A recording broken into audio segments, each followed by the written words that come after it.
City Folk often gets a bad rep for being pretty similar to Wild World, and while the game may not be the most original, it does have plenty of unique oddities to discuss. So before I run out of synonyms, let's slot in this video and talk about the various curiosities of City Folk.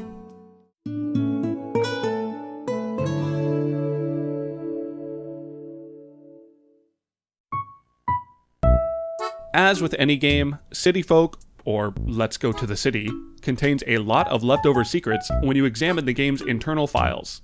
For example, you can find data referencing the actual names for the hourly music songs in the game. Typically, these songs are just named after the hour they are scheduled to play at, so the song you're listening to right now is simply City Folk 5 p.m. However, internally, this song is known as Rainy Waltz. Every hourly theme has an internal name like this, which can be found by examining each song's looping data. If you're familiar with City Folk, you'll know that these songs are all the same melodies from Wild World, so these internal names could have originated from there.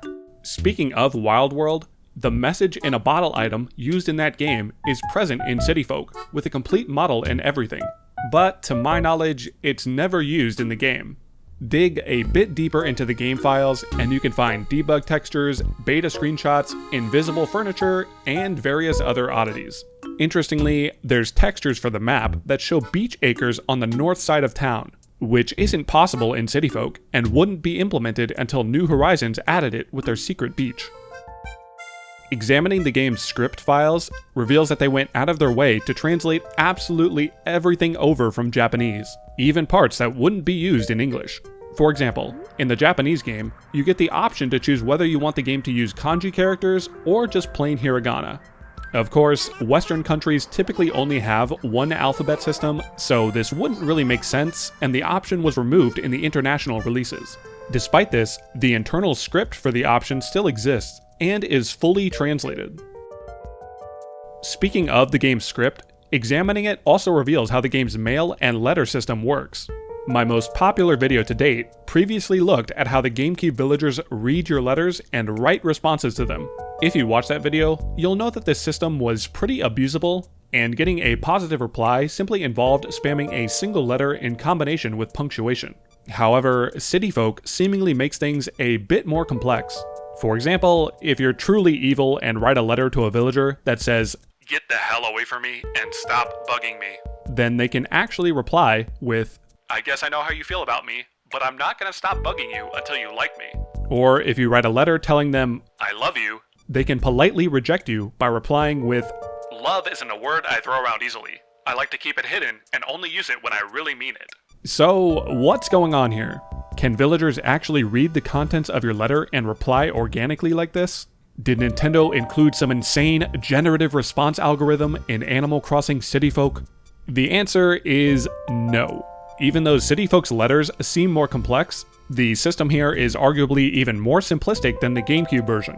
Every possible response letter is already written out in the script, and the reply you receive still works on a scoring system based on the letter that you wrote. Once again, your letters are scored via a trigram check, where the game looks at the starting 3 letters of each word and cross-references it with an internal list to see if you're actually writing real words. In this game, every valid trigram you write will increment an internal score counter. However, different from the GameCube game is that each unique valid trigram in City Folk can only contribute points a maximum of 2 times. After you're done writing, the game adds all of your trigram points, multiplies it by 100, and divides by the total number of words in your letter to give a total score. Finally, the game will add a flat 3 points on top of this for each time you write your player name, town name, or the recipient's town name in your letter. And that's really all there is to City Folk's letter scoring. So long as you include at least 2 trigrams in your letter, the villager will send a favorable or negative reply, depending on whether or not your letter scored at least 25 points. This means City Folk got rid of all the extra punctuation checks and repeating character penalties that were previously present in the GameCube version. But if all this is the case, then how come villagers can sometimes respond perfectly to what you wrote? Well, turns out City Folk has one additional letter check system, and this time, the game does scan your entire letter looking for specific phrases. There are 22 of these phrases hard-coded into the game, all of which are grouped into buckets, labeled 1 through 10. If your letter includes one of these phrases exactly, the game has a chance to set the villager's response letter to be a special reply that matches the tone of these buckets. For example, if you include any bucket 6 phrase in your letter, this exact reply is coded to match up with that bucket. Every single villager personality type has a unique letter reply, marked with the abbreviations of their Japanese names. The catch here is that whenever a valid phrase is found in your letter, the chance of a special reply occurring and replacing the trigram system is only 10%. Given the general nature of a lot of these phrases, I imagine they made this chance so low to prevent getting repeated replies. Like, imagine every time you mention the word love in your letter, you just got the exact same reply. For those wondering, I also took a look at the internals for the European and Japanese copies of the game to see what the hard-coded phrases were in those versions. Turns out, they're all very similar and pretty much direct translations of each other, which makes sense since City Folk was developed with global localization in mind, and the North American version even launched before the Japanese version. Next, when looking at the game's files, you can find a few testing songs, but they aren't anything special and are mostly just shortened versions of existing songs in the game. However, one thing of note is that there are song files for special music box versions of all of the city themes. These music box themes are all tied to the special NPC, Phineas, who appears on random sunny days in the city from 9 AM to 7 PM. He'll stand here handing out balloons throughout the day, and his music cart plays a special theme to match.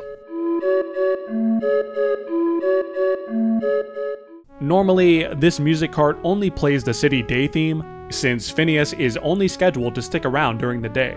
However, NPCs can't actually despawn until the map is reloaded. So, if you never leave the area, you can actually hold Phineas hostage and keep him in the plaza past 7 PM. Doing so reveals that his music box has variations not only for daytime, but also nighttime, midnight, and early morning. In order to hear these songs properly, you'll have to sit here next to Phineas the entire time and never reload the map. For the early morning theme specifically, you'll have to sit here by Phineas for 9 hours until 4 AM to hear it. So here's what that looks like so you don't have to actually do it yourself.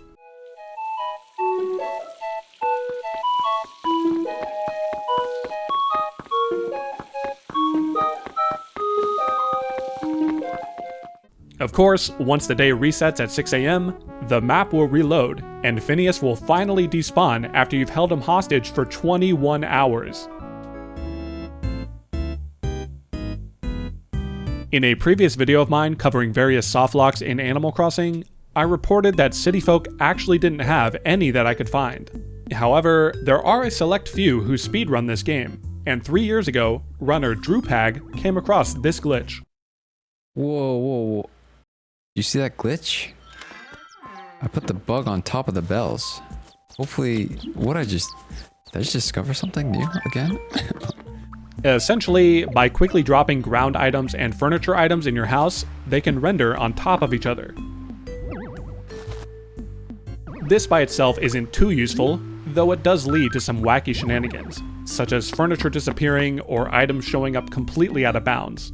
But Drew recently discovered that something interesting happens if you abuse this to drop a ground item like bells and a storage item like a wardrobe right on top of each other. Doing so, and opening the wardrobe, results in a permanent softlock. Congratulations, you are now stuck here for all of eternity. You cannot move, and the only input that works is taking in-game screenshots.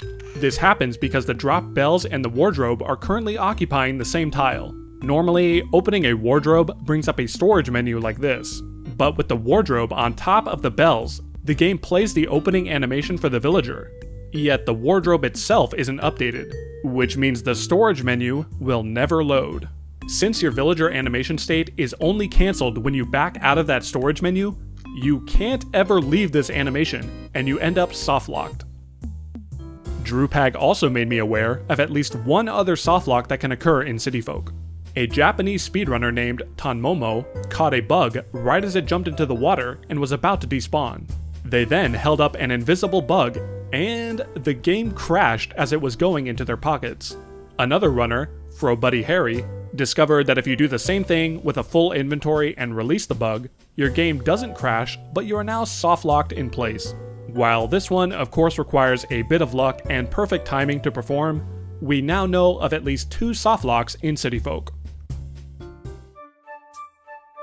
Finally, last time I covered City Folk, I talked about the various DLC items that were distributed over the Wii Connect 24 service. Since these DLC items were not on City Folk's disc, Nintendo sent out special save injection data over Wi-Fi which could connect to City Folk and append new data to special slots on your save file. It's largely presumed that Nintendo had their own special software for distributing DLC items like this. Funnily enough, the existence of an internal City Folk distribution app was pretty much confirmed, all thanks to The Legend of Zelda: Skyward Sword. See, in late 2011, Nintendo were made aware of a game-breaking glitch in their newest Zelda title. In Skyward Sword, there's a very crucial event checkpoint flag that controls your progress throughout the game. If you complete the Thunder Dragon quest and immediately go out of your way to talk to the Goron NPC Golo, your checkpoint flag gets incorrectly set to a previous value. Because future events and cutscenes rely on this checkpoint flag being an exact value, it is now impossible to progress the game, since those events will never occur. There's no other way to update your checkpoint flag, so saving your game at this point will now softlock you and you'll be stuck running around with no way to progress or finish the game. This is a pretty massive oversight, and Nintendo were quick to put out warnings and tutorials on how to avoid the bug. However, actually patching this out of the game would prove to be a bit more difficult. The Nintendo Wii did not support direct online updates to most of its games, since the console's infrastructure did not allow for large-scale patches. In this sense, even though the Wii had online connectivity, it was not possible for Nintendo to just send out a direct patch for Skyward Sword and fix the bug on existing copies. So, pressed for time and pressured to quickly resolve the issue, Nintendo decided the best course of action was to develop a free Wii Shop application that could parse your Skyward Sword save data and fix the bug by updating the internal checkpoint flag to the correct value. To save on development time for this app, Nintendo looked towards one of their other games that already supported online distributions and patching save files. By presumably building on top of their existing City Folk app, Nintendo were able to release The Legend of Zelda: Skyward Sword Save Data Update Channel, which was published just a few weeks after the launch of Skyward Sword. And by just clicking on the channel, it's clear that this was hastily developed off of City Folk. The channel's startup theme uses the exact same melody as City Folk.